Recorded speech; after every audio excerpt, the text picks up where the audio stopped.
ध्यान कर तुझसे माँ के पूजन में कोई अपराध तो नहीं हुआ। रुक्मण कहती मैंने माँ का यज्ञ माना। कहने लगी बहन सबसे पहले यज्ञ करा ले। कहने लगी बहन ये यज्ञ कैसे होता है? कहने लगी सब तो पहला माँ का डल बना, वंड दे, डल नु वंड दे, मतलब डल को बांध दे। कहने लगी बहन ये डल क्या होता है?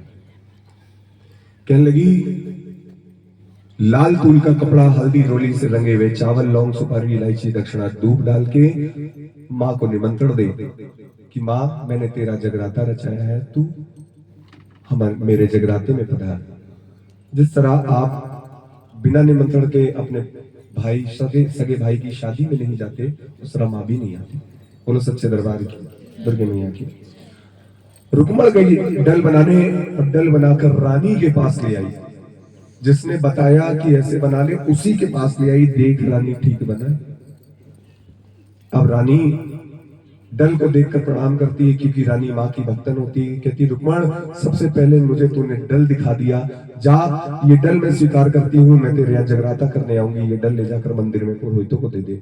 रुक्मण पुरोहितों को डल देती, कहती महाराज मेरे यहाँ चल के जागरण कर दो। पुरोहित कहते हैं, मंदिर के पंडे कहते हैं कि रुक्मण तेरे घर का प्रसाद कौन खाएगा? तू नीच जाती है, तेरे घर का प्रसाद कौन खाएगा? एक काम कर 5 रुपए दे जा, तेरे नाम से मंदिर में जागरण कर दे। रुक्मण कहती माँ के दरबार में ऊंचा नीचा छोटा बड़ा कोई नहीं होता,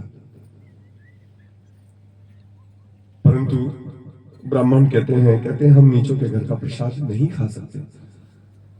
तभी रुक्मण कहती है कि हे ब्राह्मणों, माँ के दरबार में ना कोई अदना है ना कोई आला है। माँ के दरबार में ना कोई अदना है ना कोई आला है। माँ का दरबार तो इस जमाने से निराला है, और माँ नहीं देखती कि माँ के दर आने वाला कौन गोरा है कौन काला है। इस प्रदेश की रानी इस डल को स्वीकार कर चुकी है। हे पंडो, इस प्रदेश की रानी जगराते में आ रही है। पंडो ने तुरंत जगराता स्वीकार किया। यही बात सेना नाम का एक नाई सुन रहा था। राजा की हजामत करता है, 2 बूंद गंदा पानी जानबूझकर राजा के मुख में डाल देता है। राजा नंगी तलवार उठा लेते, कहते सेना तूने मेरे धर्म को भ्रष्ट कर दिया है, आज मैं तुझे जिंदा नहीं छोड़ूंगा। सेना कहते महाराज ये कटोरी आपके महल की है, पानी आपके महल का है, अगर इससे आपका धर्म भ्रष्ट होता है तो आज आपकी पत्नी नीचों के घर में जागरण करने जा रही है, आज आपके धर्म का क्या होगा? कहते सेना कोई ऐसा उपाय बता जिससे रात में नींद ना आए। मात्र यहाँ से 7 मिनट की कथा और बाकी है। नमक मिर्च बांध के पट्टी कर लो, उंगली में चीरा लगा लो। राजा ने ऐसे ही किया। राजा को नींद नहीं आई। सूर्यास्त होने लगा, धीरे धीरे रात्रि की ओर संध्या काल होने लगी। अब रानी मन ही मन घबरा रही है, मन ही मन घबरा रही है कि माँ मैंने तेरे नाम का डल लिया है, हे माँ राजा को नींद नहीं आ रही है, मैं जगराते में कैसे जाऊं? माँ ने ठंडी ठंडी हवा का झोंका चलाया, राजा को नींद आ गई। रानी महल के रोशनदान से रस्सी बांधकर नीचे गई, रुक्मण के घर पहुंची। बोली रुक्मण जल्दी जल्दी माँ को भोग लगा, माँ का आवाहन कर, मुझे अपने घर भी जाना है।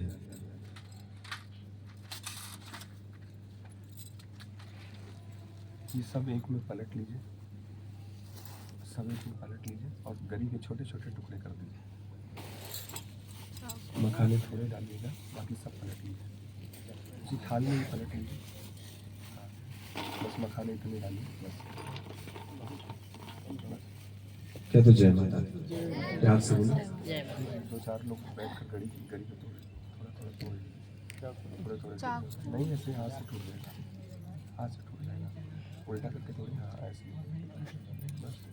क्या तो जय माता दी, प्यार से बोलो, सारे बोलो। रुक्मण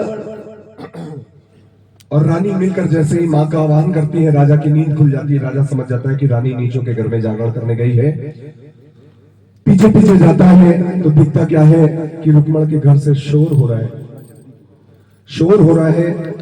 और झांक कर देखता है तो दिखता क्या है कि रुक्मण और रानी मिलकर माँ को भोग लगा रहे हैं, और भोग में मांस मदिरा है और चावल है। राजा देखकर आग बबूला हो जाता है, क्रोधित हो जाता है कि आज मैं रानी को जिंदा नहीं छोड़ूंगा।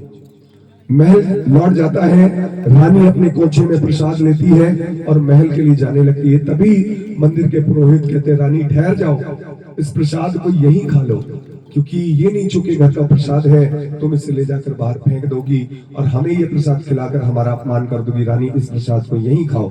रानी कहती है कि मैं एक पतिव्रता स्त्री हूँ, पहले में से अपने पति का हिस्सा निकाला, दूसरे में से एक सुपारी ग्रहण कर ली और महल के लिए प्रस्थान कर दिया, क्योंकि रानी एक पतिव्रता स्त्री थी। बोलो सच्चे दरबार की। अच्छा, आज के टाइम अभी यहाँ पर जिनकी शादियां हो गई हैं, कौन कौन पतिव्रता है? मैं हूँ। हाथ उठाने से पहले एक बार मैं सोच लेना। सच्ची मैं हूँ। मतलब पतिव्रता वो है कि दूसरे पति पर नजर ना आए है, और कौन पतिव्रता है।